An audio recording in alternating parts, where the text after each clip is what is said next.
concerned. Let's just call it concerned. Does anyone have a list of things that they have to do this coming week that they're concerned about? A little concerned. Okay. 2 hands, I see. So we have these things, and what do we do when we have lists of things to do? Do we just know them and write them down, and then we're content about it, and then we just go to sleep and never think about it again? Is that how we do things? No. That's how we do things? Alex is nodding yes. I don't. Well, this is kind of maybe what we're supposed to do, but we like to control things. We have control issues as people. And I've seen some, I saw some people look at other people just as I said that. But we're going to look at a guy that was told that we're going to have a conversation about a conversation. And it's a conversation, we're in the Old Testament again, and I've been stuck in the Old Testament for a while, running around, but I'm trying to bring, because we like the New Testament, we like what, the Gospels, and it talks about the love of Christ and what He did and His sacrifice and where we're supposed to do, what we're supposed to do as a church, but the Old Testament many times gets forgotten. But there's a lot of stuff in the Old Testament that we can truly apply today. And so today we're going to have a conversation about a conversation, and that is Moses. He's having a conversation with God. So if you have your Bibles, Exodus chapter 4. This is a list. Moses has got some stuff he finds out that he has to do. Well, it's been at least given to him, this is what I want you to do. We're going to find out how he handles it. So, Moses, so this is chapter 4, verse 1. Moses answered.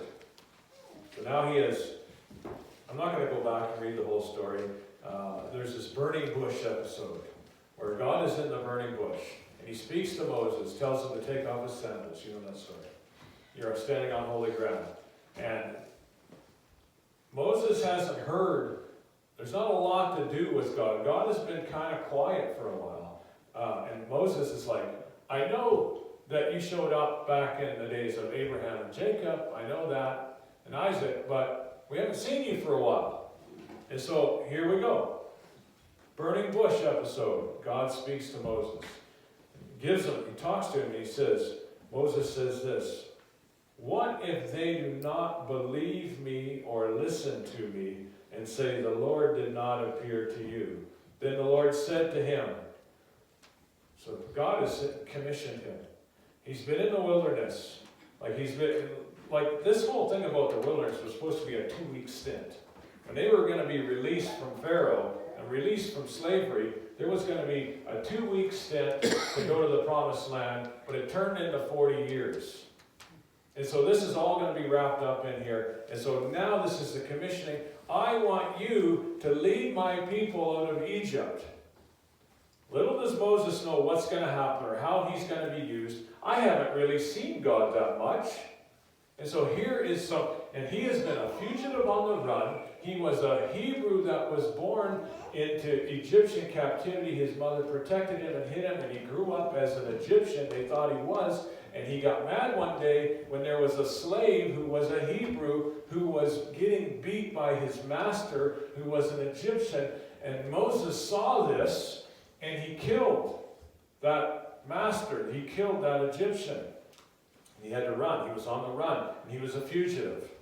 And so now all of a sudden, here we go. It's been, he's been on the run. And Moses answered, what if they do not believe me or listen to me and say, the Lord did not appear to you? And the Lord said to him, what is that in your hand?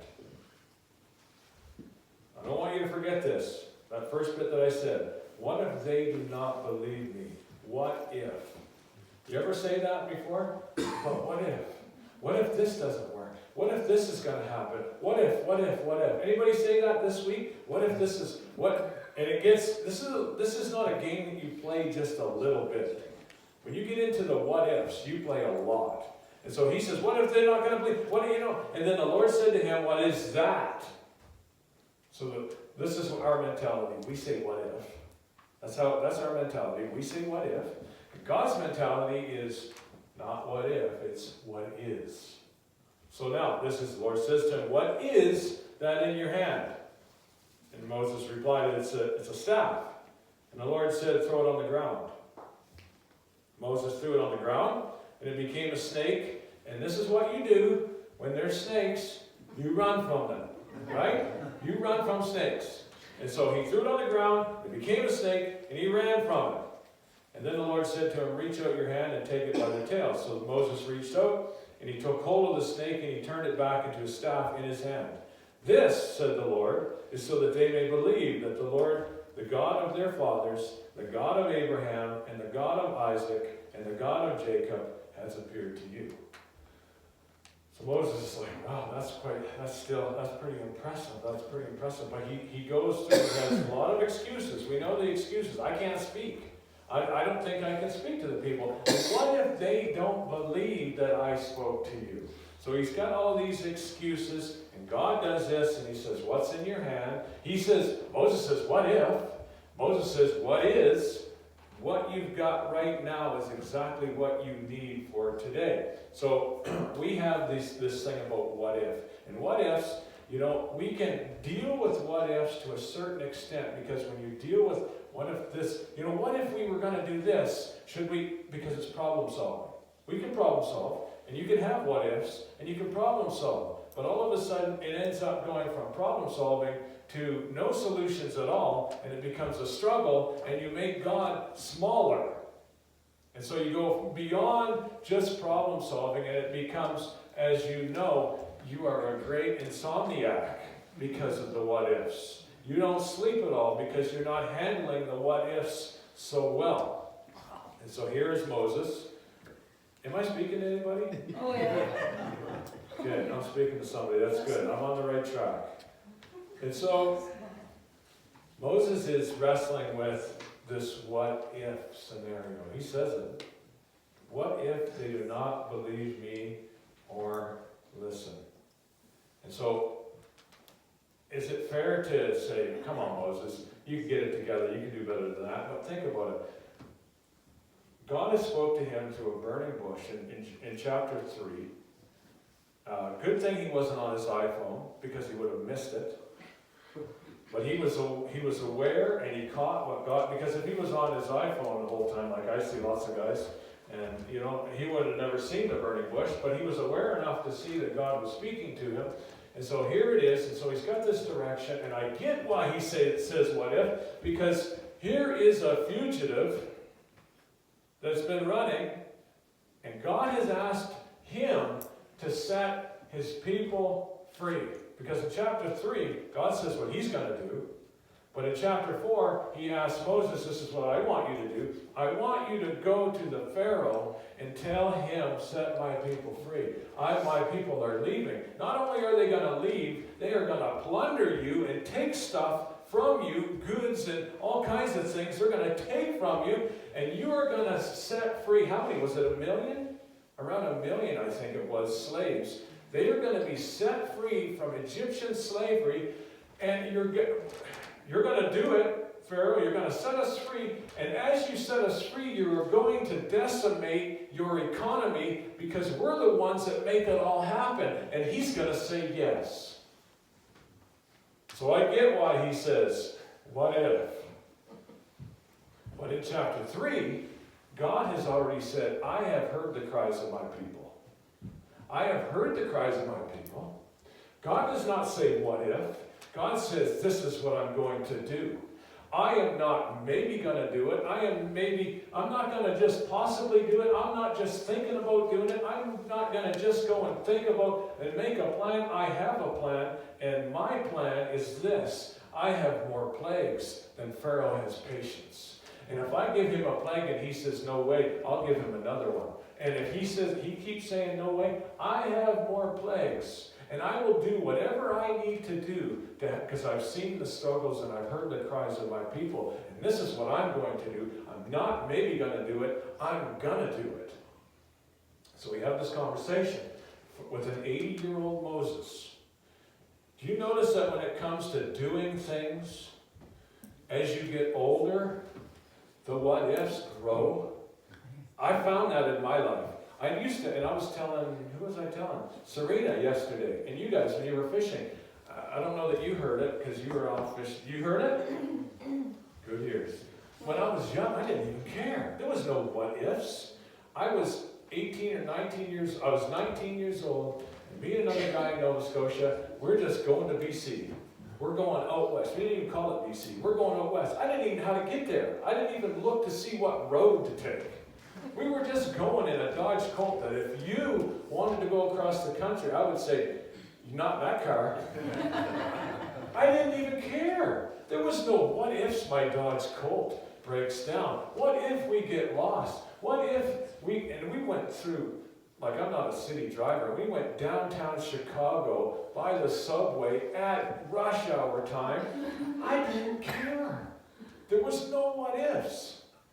And it was like, it was so much, but as you get older, there's what ifs that pop up in my life. There's way more what ifs.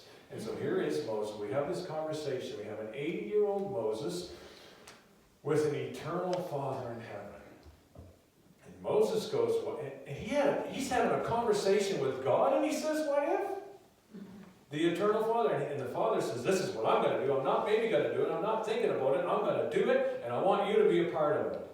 And so Moses has to deal with this. And he's a little bit concerned, and he's a little bit afraid because of this thing that is all in common. Who is he? Moses is an Israelite. He's a Hebrew. He's an Israelite. Who is he afraid of? He's afraid of the Israelites. He's afraid to tell them what needs to be told. Who is he called to deliver? The Israelites. So, this is just a tidbit for your information. You can chew on it today or think about it tomorrow. What that thing that has caused you insecurity in your life, or that you may be quite afraid of, may very well be the thing that God has called you to set free or deliver. That very thing that you are afraid of, or you're having an insecurity about, may be the very thing that God wants you to set free. Chew on that for a while. And so, think about it. So Moses is like, he just had this talk with God, and God just didn't just show up all the time back in these days. There was things called theophanies, where he would show himself once in a while. I just had a conversation with God, and I just said, what if? After he talked to me. And he said, what if they? So really, what if they? He's not thinking, he's not looking at God. This is the first way of looking at it. Is Moses, okay, so what if they? So he's not saying, God, what if you can't do it? What if you run out of plagues? What if you're not strong enough? What if you don't have the strength to set these people free? What if you don't have the ability to help me speak to these people? It's they, those people. I'm one of those people. I'm kind of afraid of those people, but you're calling me to set them free. But I don't know about them. I don't think that I'm going to be able to do it because of them, those people. That's one way of looking at it, because God, it's not you. I think that you can do it. I think that you've got all the power and you're almighty and all-knowing, but those people, that's one way of looking at it. But the other way of looking at it is, what if God is actually who he says he is? What if he is all-knowing, all-powerful, almighty? He is everywhere, all-present. What if he actually is? And what if he calls you and puts you in a place and talks to you and gives you a calling? Don't you think that he knows everything about you already? This is one way to think. Am I qualified to do what God has called me to do? This is a good question. Anybody ever wonder? I don't know if I can do it. I don't know. Maybe I'm just here and think, how do I know if I am qualified to do what I believe God has called me to do? You want to know? How you know? Because God called you. That's how you know. Because he knows everything about you. And so here Moses is, and he's going, okay, so this burning bush thing, you've kind of showed yourself. Wow, we haven't seen you for a while, God, and so you're speaking to me. Cool, but what if they? So in a way, he's doubting God, because he's We know that God knows everything about you. He knows the talents that He has given you. He knows everything that He has put in your hand. He knows that where He's put you, and He has now called you. And the reason that you know that you could be successful in your calling is because God called you. And there's nothing about you that is missing, that you have tricked God into thinking you're better than you are, or worse than you are. Nothing you will ever do will ever surprise God. You will never catch Him off guard. God has never lost a battle. Amen. And so, in a way, Moses says, what if they? But at the same time, it's a lack of faith, because I know you're God, but me? And so in a way, it's a lack of faith. But we don't say, God, I don't think you know what you're doing. We turn it over and we point it towards the people. God has a little different plan there. And it's okay. It's okay to have the what ifs, because you can problem solve. But when all of a sudden it goes from problem solving to becoming a struggle. What if? And you start losing sleep over it. What if? And you know what? The what ifs cause the stress in your life. Most, and I won't say everything, because I'm sure that there's something that is present that causes you stress. But most of our stress in our life comes from the future. What ifs? Because we're dealing with stuff that maybe not going right, but we can deal with that, but then we take that and we multiply it and make it more in the future. But what if it continues to go wrong? What if it continues to go sideways? What if this happens? What if that happens? And most of the stress in our life comes from the what ifs of living in the future with the strength that we have in the present. So Moses, he goes, what if they? So, this is it. What if they? This is where it all goes wrong. This is where it all goes wrong for Moses, is when he says, what if they? There are some things in life that you can't control. One thing that you cannot control is the weather. Now I want you to look to your neighbor, and I want you to put your arm around them, and this is another person you can't control. You can't control this person. Your neighbor, you can't control them. You can't control the weather, and you can't control your husband, or Randy. You can't. It's hard to control, right? People are going to do what they're going to do. One of the wisest words I've ever heard in my life was from Inez. She's looked at me and Cindy, and she said, people are going to do what they want to do. I've never forgotten.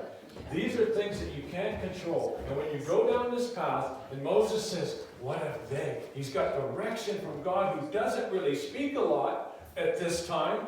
He's got direction in a fiery bush, and he goes, what if they? That's a bad place to go, and that is a game that you don't just play a little bit of. You play it hard, and then you go, you ever text? Okay, so you're texting. You're on your phone and you're texting, and you say something to somebody, and maybe you're in a mood, but you don't really cut them down. And then, so you say something, and then you know how it comes back with the bubbles? You know, you see the bubble come up, right? And so you're waiting for them to say something, and then it goes away. And then you go, did I offend them? Did I say something wrong? Did they read something a little different? Oh no, they're mad at me now. What if they're mad at me? What if they never speak to me again? And I'm so lonely, I'm feeling so lonely right now, and I'm probably going to die alone. What ifs? My children. And so I raised them. We tried raising them. We did somewhat of an okay job, didn't we? Anyway, don't know, let's continue on.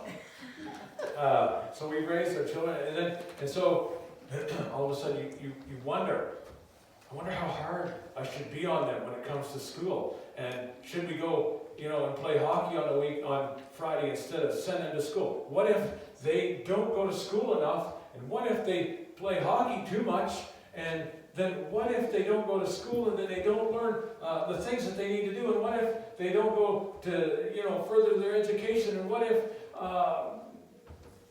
they need to make money? And what if they start dealing drugs? And then what if they're in prison? See how you don't play this game just a little bit? Or maybe I didn't get to do all the things with my son that I wanted to do. Because he went after hockey, that's fine, we were all about it. But what if he learns how to do other things from other people, and those other people, what if they're not that good, and they don't have his intentions, what if they do things and lead him in a different direction, and what if this, and what if that, and you don't play that what if game just a little bit, it can get out of control. But what if God is bigger? What if God is bigger? What if God loves your children more than you do? Because he does. That's hard to think. That's hard to believe, but he does. What if God is bigger than all of this? What if God calls a fugitive? What if God calls a murderer to set his people free? What if God is bigger? And so here is Moses, and I can't blame him one bit. I would be going, what if? I don't know about you guys, but I would be going, what if, God? I got some questions. And so here we go. God doesn't answer him when he says, what if they won't listen? He doesn't give him an answer. Because you know why he doesn't give an answer?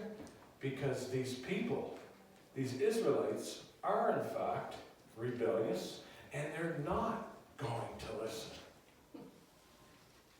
So God said, instead of answering it, and this is another thing for your worry, and I'm a world-class worrier. I'm better now, but I still catch myself worrying. I don't want to tell you too much about me, because I don't want you to think that I don't have anything figured out in my life, and that I will distract you with my lack of godliness. So I got to be careful what I say. But I have been in the past a world-class worrier.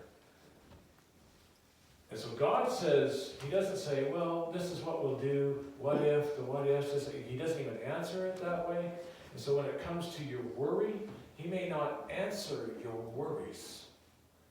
He may do something else. Your worrying may not get an answer. These things may happen, the things that you're worrying about. But God looked at Moses, and Moses said, what if they, and he says, what's in your hand? And that is, like I already said, that is the mentality of God. What is it right there?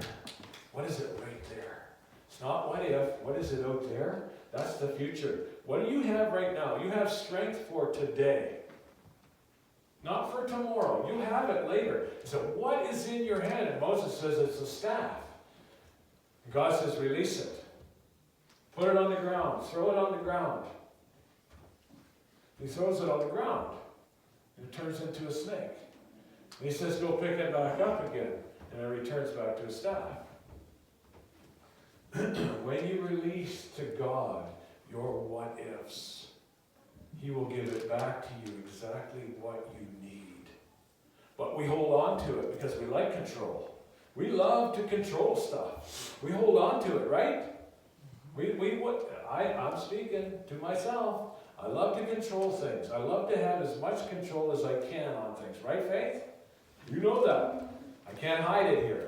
So so I love to control things, but these are the things that we make, and we feel good about when it comes to worrying, because it's something that we can control. We can control our worry, and we can try to fix this, and try to repair that, and try to plan for this, but the actual things that are going to hit you and hit you hard, are going to hit you from the side, and you won't even see it coming anyways.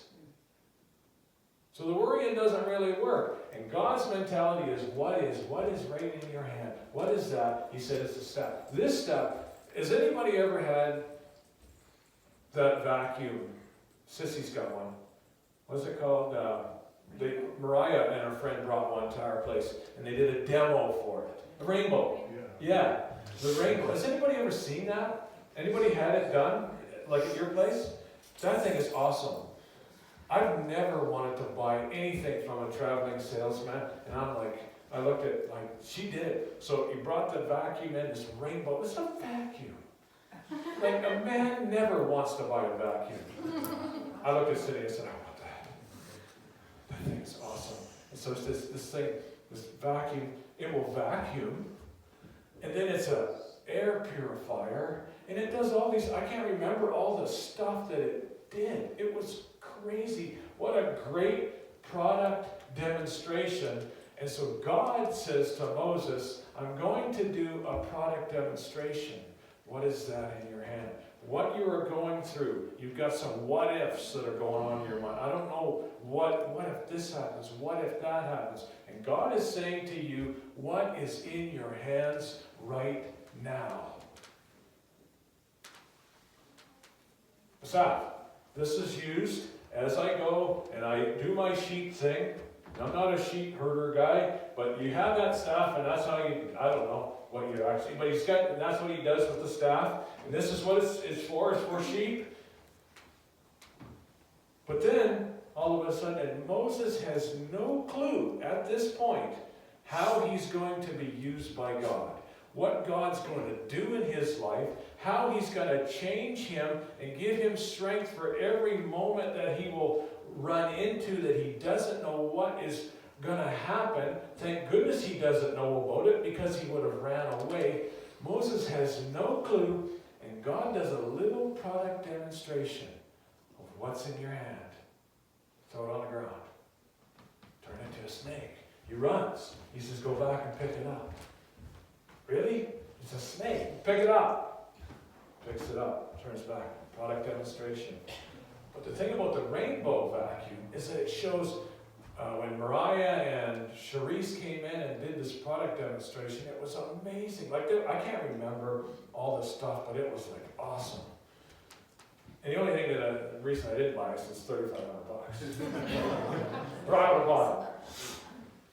But it was amazing. It showed everything that it could do. But Moses only saw one thing that the staff could do. But later on in life, Moses would see. It could have been a what if, what am I going to do over there? But God said, don't have to worry about that. What you need for today is in your hand today. Little did Moses know that later on in life, that staff was going to be used for something else. What is in your hand? A staff pointed out over the waters. The Red Sea. I'll split that Red Sea with that. But not right now. It's not going to be used for that right now. No sense even doing a product demonstration about it right now, because you're not there. What is in your hand? What you have in your hand is good enough for what you need today. It will be enough because God says, I am enough. And so later on in life, he's going to use that staff for something else. It's going to split the Red Sea. Later on in life, he's going to take that staff and he's going to hit a rock and he's going to hydrate a nation. What do you have in your hand? And the thing is, when you give it to God, your what ifs, he will give it back to you. When you release what you have in your hands, when you put your mind to it, because I'd rather worry about it. I have a tendency to revert to worry. I have a tendency to go to what if rather than what is. And he says, take a look at it. Right now, in the present, what is that? What do you got, Marty? Use it for today. And when you put your mind, Marty, to the thing that is in your hand, when you put your mind to it, Mike, what God has put in your hand, God will start taking care of everything that is out of your hand. When you put your mind to what's in your hand, God will start taking care of everything that is out of your hands. The actual what ifs. God will take care of it, but we need to release that. And it's hard to release the what ifs. It's hard to trust in God. I believe that you have enough plagues, Lord. I believe that you have enough strength, but I don't know. I believe that you calm storms, but I don't know if you can calm the storm in my life. So Moses is like, wow, Okay, he's learning a lot of stuff. But I mean, this thing with Moses and this whole trek, set my people free. No, I'm not gonna. And then plague after plague after plague. But remember, God said, I got way more plagues than he's got patience. This is what I'm gonna do. There's none of this what ifs. God says, this is what I'm gonna do. I'm not thinking about it. It's not about I might do it. I'm gonna do it. This is how it's gonna go. I'm gonna do it. Man, that is our God. I'm gonna do it. Nothing deters him. When he says he's going to do it, he's going to do it. And he chose Moses, and he verified the calling in Moses, not because of anything that he had or any talent that he had. He verified the calling in Moses because he called him. You're called. If you're called by God, that is your verification. Just like Elisha, who was he was in the fields plowing. He wasn't in prophet school. God says, I can get anybody can speak. I can speak to anybody. I want somebody who has a heart after me. I want somebody that knows about hard work. I want somebody that knows about hard hearts and rock hard hearts that will not turn away when it gets tough. I want to use him. So this is the same story. I see something in Moses because I made you and I verify you by calling you. But this little track of being set free as slaves, and then people complaining, man, those meat pots are really good back in Egypt, and yeah, they beat us and stuff, but man, at least we had a place to stay and live, and we had some food, and here we are, Moses, you brought us out in the wilderness, and what'd you do it, just so we could get out of there and die out here? So they complained, and they whined, and they went on, and a 2-week trip turned into a 40-year trip. Why are you struggling so much with something right now? Because the Old Testament, you go, I don't know how to relate this to me. So I'm relating it to you. Anybody feel like this should have been over by now? What you're going through should have been gone by now? But you still find yourself in the wilderness? Numbers chapter 13.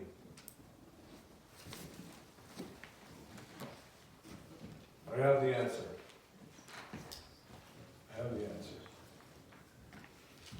Why am I still in the wilderness? This thing should have been done already.